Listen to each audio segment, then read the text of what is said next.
രാജ്യം 77ാമത് റിപ്പബ്ലിക് ദിനം ആചരിച്ചു. കോതമംഗലത്ത് പ്രധാന കേന്ദ്രങ്ങളിലും സ്ഥാപനങ്ങളിലും ദിനാചരണം സംഘടിപ്പിച്ചു. കോതമംഗലം മിനി സിവിൽ സ്റ്റേഷനിൽ ആന്റണി ജോൺ MLA ദേശീയ പതാക ഉയർത്തി. തഹസിൽദാർ M. അനിൽകുമാർ പങ്കെടുത്തു. കോതമംഗലം ഗാന്ധി സ്ക്വയറിൽ municipal vice chairman Prince Varkey പതാക ഉയർത്തി. ചെയർപേഴ്സൺ ഭാനുമതി രാജുവും മറ്റ് കൗൺസിലർമാരും പങ്കെടുത്തു.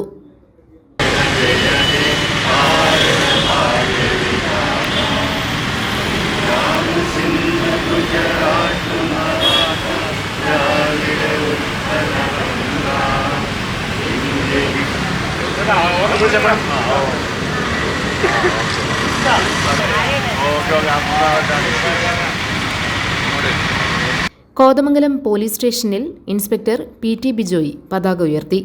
പോലീസ് പരേഡും ഉണ്ടായിരുന്നു.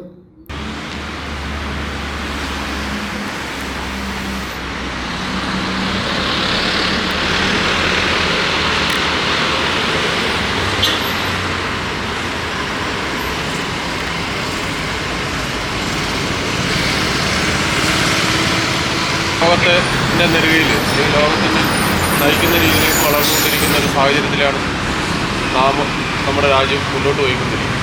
അപ്പോൾ ഈ വേളയിൽ ഓരോ സേനാംഗം എന്ന നിലയിലും നമ്മുടെ ഉത്തരവാദിത്വം, കടമയും ഭരണഘടനയുള്ള കൂറും ഉയർത്തിപ്പിടിച്ചുകൊണ്ട് ഉള്ള പെരുമാറ്റവും നമ്മുടെ ജോലിയോടുള്ള ഉത്തരവാദിത്വവും കാണിക്കേണ്ടതാണ്. GTV news Kothamangalam.